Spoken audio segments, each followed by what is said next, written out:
አንደኛ ጢሞቴዎስ ላይ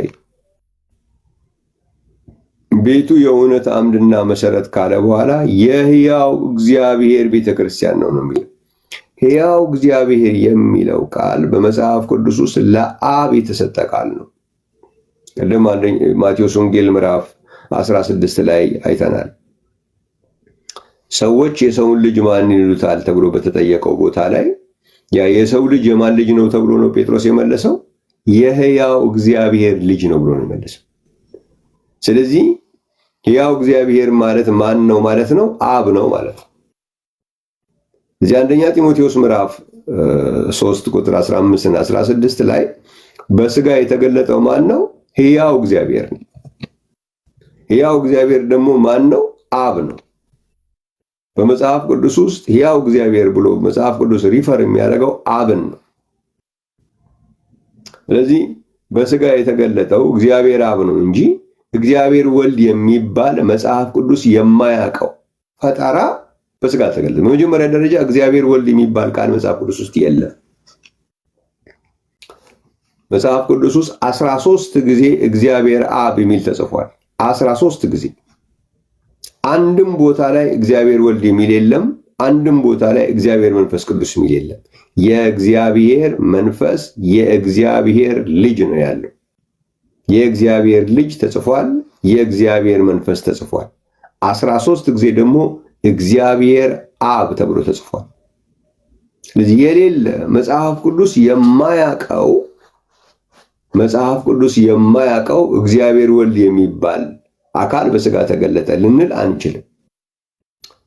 በአንደኛ ጢሞቴዎስ ምዕራፍ 3 ቁጥር 15 እና 16 መሰረት በስጋ የተገለጠው ሕያው እግዚአብሔር ነው። ሕያው እግዚአብሔር ደግሞ መጽሐፍ ቅዱስ ለአብ የሚጠቀምበት ቃል ነው። ይህም በማቴዎስ ወንጌል ምዕራፍ 16 ቁጥር 16 ላይ ማየት ትችላላችሁ። በዮሐንስ ወንጌል ላይም ሌላ ተጨማሪ ማስረጃ ካስፈለጋችሁ በዮሐንስ ወንጌል ምዕራፍ 6 ላይ እግዚአብሔር ይመስገን ማየት ትችላላችሁ። ዮሐንስ ወንጌል ምዕራፍ 6 ቁጥር 68 ላይ ስምዖን ጴጥሮስ ጌታ ሆይ ወደ ማን እንሄዳለን? አንተ የዘላለም ሕይወት ቃል አለ፣ እኛስ አንተ ክርስቶስ የሕያው እግዚአብሔር ልጅ እንደሆንክ አምነናል አውቀናል ይላል። የሕያው እግዚአብሔር ልጅ። ስለዚህ ሕያው እግዚአብሔር ተብሎ የሚገለጸው ማን ነው? አብ ነው።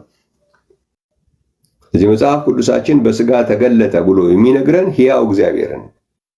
ሕያው እግዚአብሔር ደግሞ በመጽሐፍ ቅዱስ ውስጥ አብን የሚያሳይ ቃል ነው። ስለዚህ በስጋ የተገለጠው እግዚአብሔር አብ ነው። ሕያው እግዚአብሔር ነው እንጂ በስጋ የተገለጠው እንጂ መጽሐፍ ቅዱስ የማያውቀው ነገር በስጋ ተገለጠ ሊባል አይችልም። መጀመሪያ የለም ራሱ። ስለዚህ የሌለን ነገር በስጋ የተገለጠ ብለን ልናስተምር አንችልም ማለት ነው። ሌላው መጣ በስጋ አሁን ሮሜ 9:5 ላይ መገለጥን ሳይሆን መምጣትን ያወራል። እግዚአብሔር ይመስገን። ሮሜ መጽሐፍ ምዕራፍ 9 ተገለጠን አያወራም፣ መጣን ያወራል። ሮሜ 9 ላይ ክርስቶስ በስጋ መጣ ይላል እንጂ በስጋ ተገለጠ አይልም። እግዚአብሔር ይመስገን። በስጋ መጣ የሚለው ክርስቶስ መጽሐፍ ቅዱሳችን በላቲናው ክርስቶስ ወይም ፋሲካችን ክርስቶስ የሚባል አለ። ሌላው ደግሞ ክርስቶስ ብሎ ደግሞ አለቱ ክርስቶስ አለ። ይከተላቸው ከነበረው ከመንፈሳዊ አለት ጠጥተዋልና ያም አለት ክርስቶስ ነበረ ይላል። ስለዚህ አለቱ ክርስቶስ አለ፣ ፋሲካ ክርስቶስ አለ። አለቱ ክርስቶስ የምንለው በስጋ ከመምጣቱ በፊት ያለው መንፈሳዊውን ክርስቶስ ነው፣ መንፈሳዊውን አለት ነው። ፋሲካችን የምንለው ደግሞ የታረደው በግ ነው። ያ ደግሞ በስጋ ከመምጣቱ በፊት የሚታረድ አልነበረም። የሚታረድ ፋሲካ የሚለው በግ የሚመጣው ቃል ስጋ ከሆነ በኋላ የሚይዝ ነው። ስለዚህ መንፈሳዊው አለት በስጋ መንፈሳዊ አለት ካልን ደግሞ ምንድነው? እግዚአብሔር አለቴ የምንለው ማለት ነው። ስለዚህ ክርስቶስን መጽሐፍ ቅዱስ ለሁለት ቃል ነው የሚጠቀምበት። አንደኛው ለመንፈሳዊ አለት ይጠቀማል፣ ሌላኛው ደግሞ ለፋሲካችን ክርስቶስ ብሎ ለፋሲካው ክርስቶስ ደግሞ ይጠቀማል፣ በስጋ ከተገለጠ በኋላ ላለው ማለት ነው። እግዚአብሔር የተመሰገነ ነው። ስለዚህ ሮሜ መጽሐፍ ምዕራፍ 9ም ቢሆን የእግዚአብሔር ልጅ በስጋ ተገለጠ አይልም፣ በስጋ መጣ ይላል። ለምን? ክርስቶስ መንፈሳዊ ዓለትም ስለሆነ ማለት ነው እንጂ የእግዚአብሔር ልጅ በስጋ ተገለጠ የሚልም ቃል መጽሐፍ ቅዱስ ውስጥ አናገኝም። የእግዚአብሔር ልጅ ካለ በስጋ መጣ ነው ማለት የሚፈልጉት። የእግዚአብሔር ልጅ ብሎ በስጋ መጣ ነው ማለት የሚፈልጉት። አንደኛ ዮሐንስ ምዕራፍ 5 ቁጥር 20 ግን የእግዚአብሔር ልጅ ብሎ በስጋ መጣ ሳይሆን የሚለው የእግዚአብሔር ልጅ ብሎ መጣ ነው። የእግዚአብሔር ልጅ እንደመጣ ነው እንጂ የእግዚአብሔር ልጅ በስጋ መጣ የለም። ይህንን ሐሳብ ሮሜ መጽሐፍ ምዕራፍ 8 ላይ ለእኛም ይገልጻል። ይህንን ቃል ግን የእግዚአብሔር ልጅ የሚል ነገር ከተጠቀመ በኋላ ስጋ የሚል ቃል አያስከትልም መጽሐፍ ቅዱስ። በጣም በጥንቃቄ ነው የተጻፈው። ሮሜ መጽሐፍ ምዕራፍ 8 ቁጥር 18 ላይ ለእኛም ይገለጥ ዘንድ ካለው ክብር ጋር ቢመዛዘን የአሁኑ ዘመን ስቃይ ምንም እንዳይደለ አስባለሁ ይልና የፍጥረት ናፍቆት የእግዚአብሔርን ልጆች በስጋ መገለጥ ይጠባበቃል አይልም። የእግዚአብሔር ልጆች ካለ በኋላ ምንድን ነው የሚለው?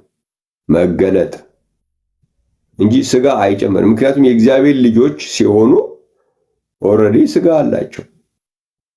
ስለዚህ የእግዚአብሔር ልጆች በስጋ ይገለጣሉ አይልም። የእግዚአብሔር ልጆች መገለጥ ነው የሚለው።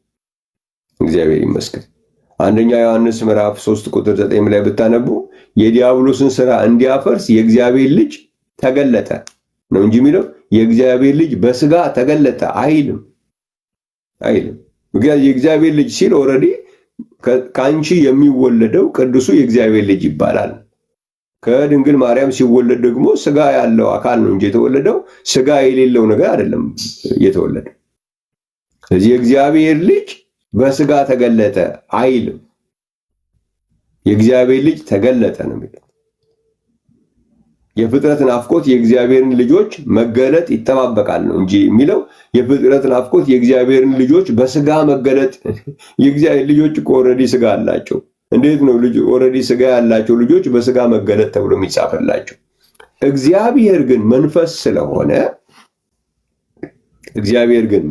ስለሆነ በስጋ ተገለጠ ተብሎ ተቀምጧል። ሕያው እግዚአብሔር በምን ተገለጠ? በስጋ የተገለጠ ተብሎለታል። ሕያው እግዚአብሔር ደግሞ መጽሐፍ ቅዱስ ለማን የሚሰጠው ቃል ነው? ለአብ የሚሰጠው ቃል ነው። በምን አገኘን? በማቴዎስ ወንጌል ምዕራፍ 16 ቁጥር 16፣ በዮሐንስ ወንጌል ምዕራፍ 6 ቁጥር 68 ሕያው እግዚአብሔር ለአብ የሚሰጥ የመጽሐፍ ቅዱስ አገላለጽ ነው። ስለዚህ በስጋ የተገለጠው እግዚአብሔር አብ ነው እንጂ የእግዚአብሔር ልጅ በስጋ ተገለጠ የሚል ቃል መጽሐፍ ቅዱስ አያውቀውም።